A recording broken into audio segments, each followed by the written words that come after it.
Assalamualaikum warahmatullahi wabarakatuh. Perkenalkan, nama saya Bilqis Nisa dengan NRP 152020112. Di sini saya akan menjelaskan Golden Rules dan Interface Design bersama dengan teman saya yaitu Kusdinan Fajri dan Tegar Atala Arik. Langsung saja, saya akan menjelaskan tentang Slenderman's Egg Golden Rules. Yang pertama, konsistensi. Konsisten dalam pemilihan warna, layout, jenis tulisan, dan sebagainya. Contohnya dalam sistem operasi MOC, menu bar yang digunakan dari tahun 1980 sampai dengan 2010 konsisten. Ini adalah menu bar dari tahun 1980 dan ini adalah menu bar tahun 2010. Yang kedua, Universal Usability. Penambahan fitur untuk pengguna berpengalaman seperti shortcut sangat dibutuhkan untuk mempermudah penggunaan aplikasi. Contohnya, pada software Microsoft hanya cukup menekan Ctrl+C untuk mengcopy dan Ctrl+V untuk mempaste. Ini adalah contoh gambar shortcut spasi plus enter plus T. Yang ketiga, feedback. Visual feedback dapat terlihat ketika file yang kita klik atau hidden di Windows. Contohnya pada desktop OS, file yang telah diklik menjadi terhidden. Yang keempat, dialog. Setiap aplikasi harus terdapat dialog ketika sedang menjalankan atau melakukan proses tertentu. Ketika menginstal software paralel desktop 9, terlihat bahwa proses yang sedang dilakukan adalah copying files. Ini adalah tampilan dialog copying files. Yang selanjutnya adalah prevent error. Sebisa mungkin sistem meminimalisir error. Contohnya, penggunaan bahasa yang baik ketika terjadi error. Ini adalah tampilan contoh error handling yang benar. Yang selanjutnya, permit easy referrals of action. Dapat melakukan undo dari kesalahan lebih baik daripada memulai ulang dari awal. Contohnya, ketika salah mengcopy file, dapat melakukan undo untuk meredo kelalaian yang salah tersebut. Ini adalah opsi keluar pada Mac OS.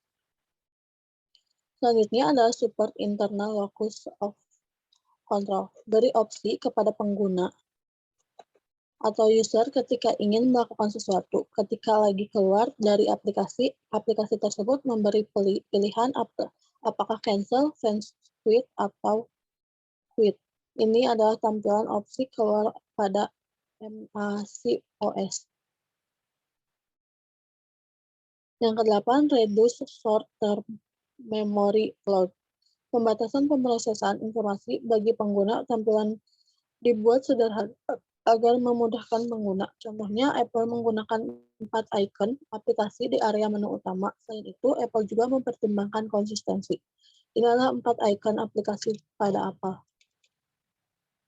Selanjutnya akan dijelaskan oleh Kusdinar.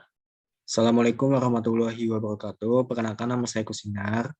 Saya dari kelas C dengan NIM 1520200097. Di sini saya akan menjelaskan apa itu pengertian dari Nielsen heuristic. Yang pertama itu ada visibility of system status. Sistem yang selalu menjaga user terinformasi tentang apa yang sedang terjadi melalui feedback. Feedback biasanya dikaitkan dengan titik tindakan dan dapat disediakan dengan menggunakan perubahan warna, pemuat grafik yang tersisa waktu, dan lain-lain. Ini contohnya ada beberapa contoh, misalkan sinyalnya nyala, dia berwarna hijau. Lalu yang kedua ada match between system and the real world. Interaksi dengan user adalah titik kunci dalam kesuksesan produk. Untuk mempermudah interaksi antara user dan produk, coba gunakan komponen yang biasa digunakan bagi user. Dapat dilakukan dengan mencocokkan sistem desain dengan dunia nyata. Dapat menggunakan teks, icon, ilustrasi, dan lain-lain.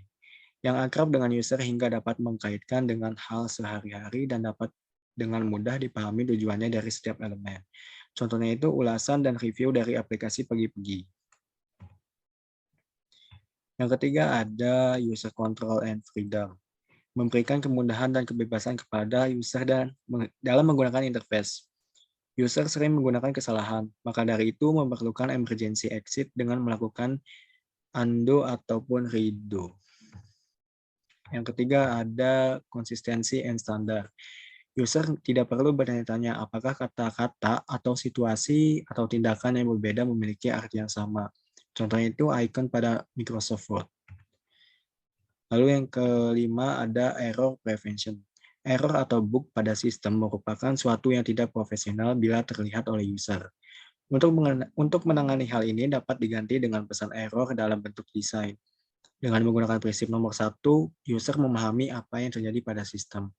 Contohnya itu email pada Google yang menggunakan fitur undo dan redo.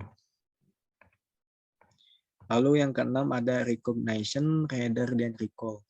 Sarankan user suatu pilihan yang mungkin mereka butuhkan atau ingatkan user untuk menyelesaikan tugas tertentu yang perlu untuk segera dilakukan. Jangan biarkan pengguna berpikir terlalu banyak untuk mengingat sesuatu dari ingatannya untuk menyelesaikan tugas. Contohnya itu pencarian pada Google.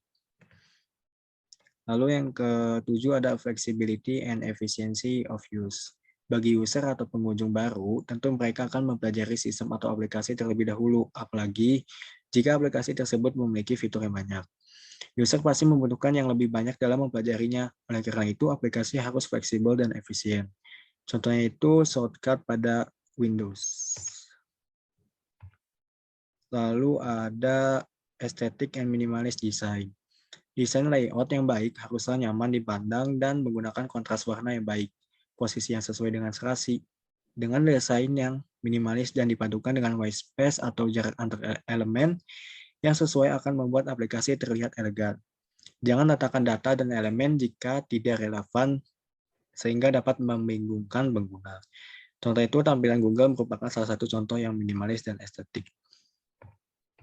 Lalu yang ke-8 ada help user recognize, diagnose, and recover from error. Error pada message harus diekspresikan dalam bahasa sederhana, menunjukkan masalah dengan tepat, dan secara konstruktif menyarankan solusi. Contohnya itu seperti masalah pada PC. Lalu yang ke-10 itu ada help and documentation.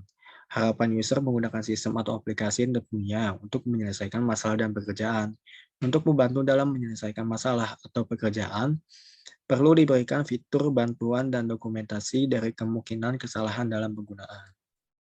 Assalamualaikum warahmatullahi wabarakatuh. Perkenalkan, nama saya Tegar Atalari. Di sini saya akan membahas mengenai materi Normans 7 Principles. Yang pertama, use knowledge in the real world and in the head.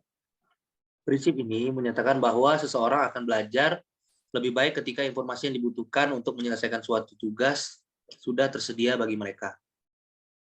Untuk user ini, berarti informasi harus terlihat sejak pertama kali mereka menggunakan sistem.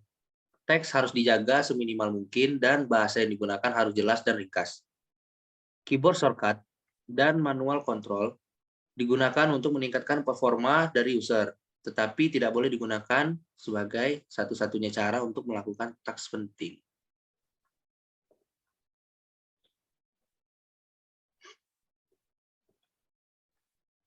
Selanjutnya, simplify the structure of text. Sebagai aturan umum, perancangan tidak dapat menyimpan lebih dari 5 informasi yang tidak terkait dalam memori jangka pendek sekaligus. Jadi, sebaiknya mempertimbangkan bagaimana cara agar dapat meringankan beban pengambilan bagi pengguna. Seperti meminimalkan jumlah informasi yang tidak relevan atau mengurangi jumlah pilihan atau choice. Reset notification juga dapat membantu memori user untuk mengingat. Seperti ini ya contohnya.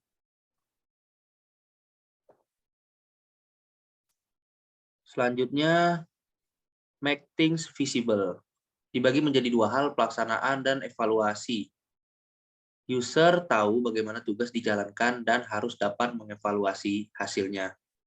Feedback sangat penting untuk prinsip ini, memberikan feedback yang baik kepada user tentang keadaan sistem dan membuat hasil dari tindakan sejelas mungkin. Yang keempat, get the mappings right. Pemetaan adalah antara kontrol, apapun efeknya dan tindakannya yang dihasilkan dari kontrol. Perlu mengeksploitasi pemetaan alami, seperti menempatkan tombol hapus di sebelahnya item yang dihapusnya untuk membantu user mengembangkan model mental sistem yang akurat.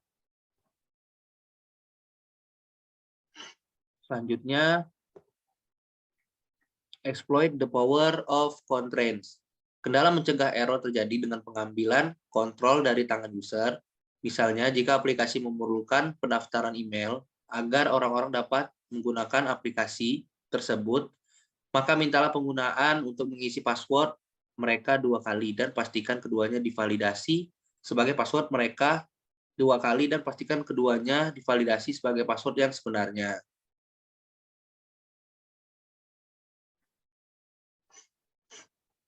Yang keenam, asumsikan bahwa setiap error akan terjadi. Uji hal tersebut dan berikan suatu jalan keluar ketika itu terjadi. Luangkan waktu untuk memikirkan dengan seksama tentang pesan error Anda. Seperti ini ya, salah password.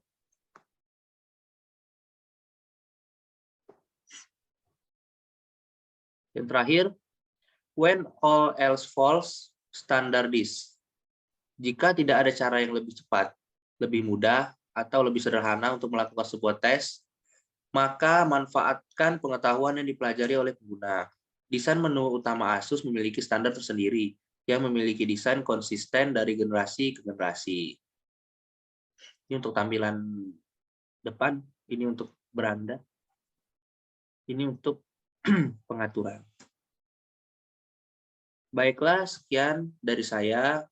Maaf apabila ada kesalahan kata. Saya akhiri, wabillahi taufik wal hidayah. Wassalamualaikum warahmatullahi wabarakatuh.